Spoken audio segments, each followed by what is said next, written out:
प्रणाम। मैं सरोज आप तमाम बिहार वासियों को दीपावली, छठ और साथ ही आने वाला नव वर्ष की हार्दिक हार्दिक अभिनंदन और शुभकामना व्यक्त करता हूं। और साथ ही हमारे बिहार में जो युवा पीढ़ी है उनकी उज्जवल भविष्य की भी कामना करता हूं। साथ ही बिहार के जो हमारे किसान मजदूर भाई हैं उनका जीवन मंगलमय हो और दीपावली और छठ जैसा महान पर्व में जो आस्था का पर्व है उस पर्व के माध्यम से उनका विकास सदैव अच्छा हो, इसके लिए हम भगवान से कामना करते हैं कि हमारे बिहार के जितने भी लोग आवाम हैं सब सुखी रहें। और साथ ही हमारे बिहार के तेजस्वी यादव, तेज प्रताप यादव, नीतीश कुमार, सुशील कुमार मोदी, नित्यानंद राय जी, यानी कि जितने सन ऑफ मला, मुकेश सहनी, जीतन राम मांझी, पप्पू यादव, इन तमाम बिहार के सत्ता में बैठे हस्तियों को सरोज यादव तहे दिल से दीपावली और छठ का उन लोगों को भी हार्दिक शुभकामना देता है। और साथ ही एक बात बताना चाहता हूँ, बात है चुनाव खत्म होने को आया, अब पेच फंसा कुर्सी का। मुख्यमंत्री बनेगा कौन, बिहार का नया सीएम का चेहरा होगा कौन। इसी विधानसभा चुनाव में मैं खास करके बिहार के बुद्धिजीवी लोगों से और आवाम को कहना चाहता हूं कि गौर से देखिए कि हमने अपनी वोट को चंद पैसा से बेचा और जब कुर्सी की बात हुई तो देखिए कुर्सी के लिए लोग कैसे पब्लिक को बेवकूफ़ बना के और सत्ता पर बैठने के लिए अपने दिमाग को लगाने का काम कर रहे हैं। काम करने वाले को वोट नहीं मिलता है। मैं नाम नहीं लेना चाहता, लेकिन एक नसीहत देना चाहता हूं कि सही मायने में चुनाव हमारा कामयाब कब होगा, जो हम जात से ऊपर उठकर विकास करने वाले को अगर हम वोट देते हैं तो हमारा बिहार का विकास होगा। हमें वैसे लोग को जिताना चाहिए जो बिहार का बाढ़ का मुद्दा हो या बाढ़ में मदद की बात हो या छात्र जो कोटा में लॉकडाउन में फंसा हो या दिल्ली या बम्बे में जो मजदूर फंसा हो, उनको लाने का काम कौन शख्स किया और अपने विरासत को संपत्ति बेचकर पब्लिक में लुटाने का कौन काम किया।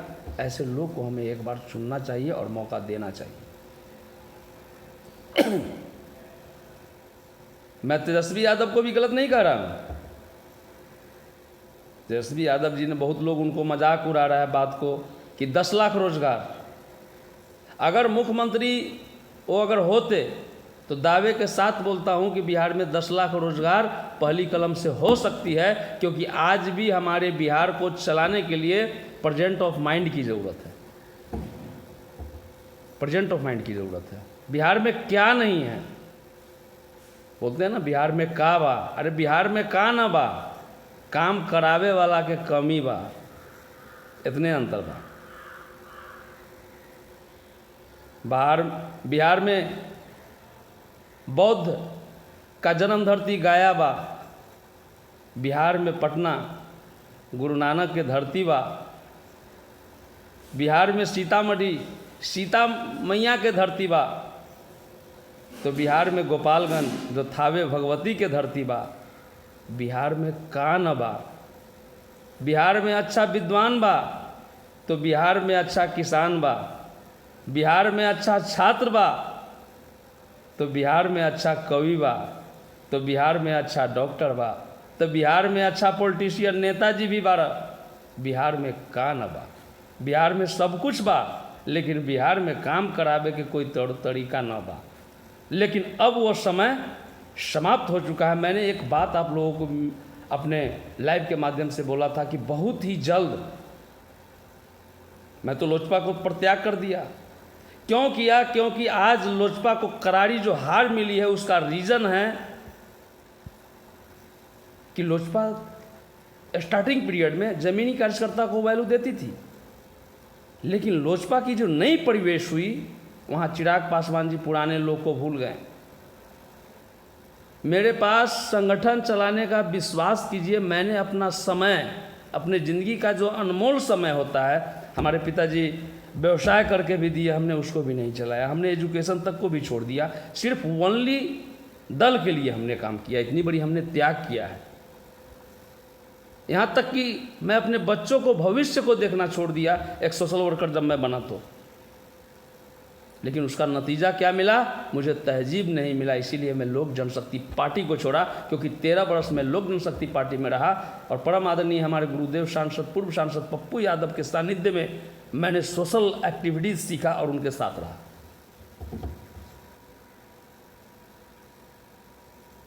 मैं धन्यवाद देना चाहता हूँ नित्यानंद राय जी को, जो लॉकडाउन के समय में भी हमसे बात करते थे। और उससे भी बड़ी बात, मेरी तलाश थी कि भारत का अगर सबसे लास्ट छोर है तो सीतामढ़ी जिला है, जो उत्तरी भारत का नाक और गौरव माना गया है। लेकिन किसके वजह से गौरव नहीं है? सीतामढ़ी की नाम तो बनारस की तरह ये राष्ट्रीय महोत्सव में तो चयनित हो सकता था, ऐसा वहाँ के लोग नहीं कर सकते हैं जनप्रतिनिधि। जमीनी लोग को अगर सदन और सांसद में भेजा जाए तो सीतामढ़ी को एक मिथिलांचल, अब जैसे दरभंगा हो गया, समस्तीपुर हो गया, मधुबनी हो गया, बेगूसराय, बीहट, ये सब लेके आपको मिथिलांचल में आता है, बरौनी लेकर। मैं उस एरिया को चाहता हूं कि सीतामढ़ी, जो सीतामढ़ी का जन्म स्थान है, एक मिथिलांचल राज्य अलग स्थापना करना चाहता हूं, हमारी सोच है।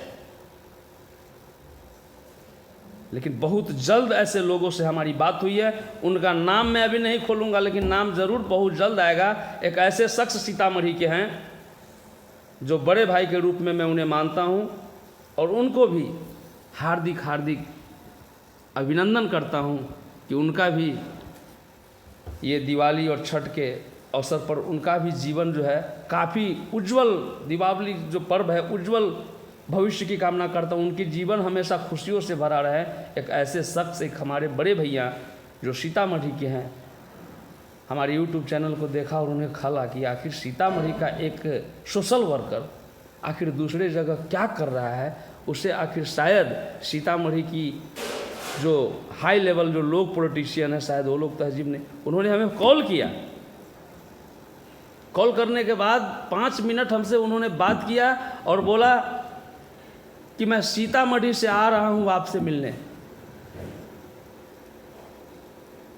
मैं तहे दिल से उस भैया को नाम मैं अभी नहीं लूँगा, लेकिन हमारी सोच थी कि काश हमारे सीतामढ़ी जिला से हमारी भावना को समझकर एक ऐसा मर्द मुझे मिलता जो सीतामढ़ी के 17 ब्लॉक और 8 विधानसभा में हम एक राजनीति का आगाज़ करते, जहाँ एक एक आम आवाम की समस्याओं को सुना जाता और छात्र और युवा के लिए लड़ा जाता, किसान मजदूरों के लिए लड़ा जाता। और हम मिथिलांचल, जो सीतामढ़ी, जो सीता माँ की जन्म धरती है, उसे हम मिथिला एक राज्य घोषित करके, एक वहाँ जो भोजपुरी फिल्म जो भी बनाते हैं ना ये लखनऊ में सीट, लेकिन मेरी सोच है कि भोजपुरी फिल्म नहीं, मिथिलांचल फिल्म प्रोडक्शन लिमिटेड जो अपनी मिथिला बज्जिका भाषा में हो, वो सीतामढ़ी जिला के लिए चयनित किया जाए। साथ हमारे एक ऐसे भैया हमसे छठ के बाद बोले हैं कि मैं मिलूँगा। हमारी एक बहुत बड़ी टारगेट है। मैं अपनी ज़िंदगी में बोला ना कि हमारे पिताजी व्यवसाय भी करके दिए, मैंने कुछ नहीं किया, सिर्फ ओनली फॉर संगठन। मुझे आज भी बिहार के 243 विधानसभा के अलावा आउट ऑफ इंडिया बिहार, विश्वास कीजिए, और उसके साथ मैं अपने सीतामढ़ी जिला के लिए एक ऐसा बड़ा स्कोप प्रपोजल रखा हूँ।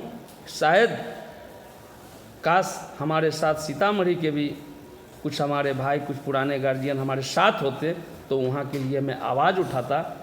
लेकिन मैं धन्यवाद देना चाहता हूँ, हमारे भैया छठ के बाद आ रहे हैं और हमसे मिलेंगे। इसी उम्मीद के साथ एक नई उम्मीद हमारे साथ जड़ी और जुगी कि आज तकरीबन 1.25 वर्षों से मैं सीतामढ़ी को छोड़कर मैं बाहर में हूँ।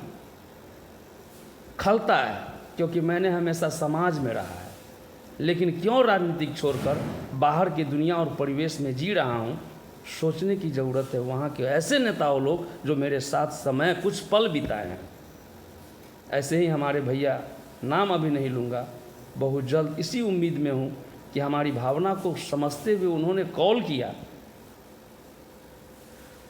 और मैं हमारी सोच है कि एक बार अपनी एनर्जी वही शख्स के साथ लगाऊं और उनको उस मानचित्र पे खड़ा करूं जो इस सरोज को समझने का काम किया है। तो मैं भी दावे के साथ बोलता हूं कि मैं भी उन्हें समझा हूं, मैं भी उन्हें सराहा हूं, और आने वाला भविष्य हमारे जो भैया हमसे मिलने आ रहे हैं सीतामढ़ी के ही हैं, उनका होगा और सरोज यादव का होगा, और बिहार ही नहीं पूरे भारत का एक एक आवाम का आने वाला समय होगा। लेकिन होगा कब? जब हम आदमी को, आवाम को, जो हमारे बीच में जो बैठे हुए नेता है उन्हें हम समझेंगे।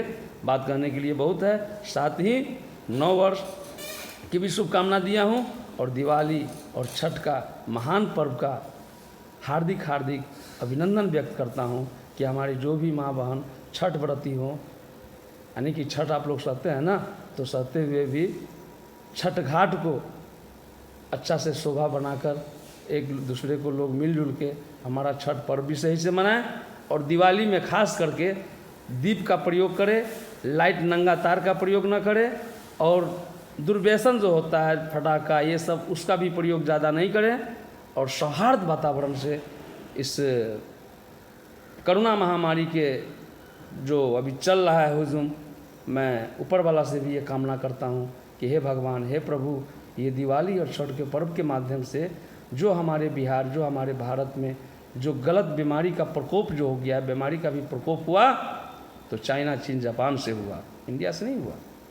इतना ही कहकर मैं अपनी बात को ख़त्म करता हूँ। जय हिंद, जय भारत, जय जवान, जय किसान, जय बिहार, जय सीतामढ़ी।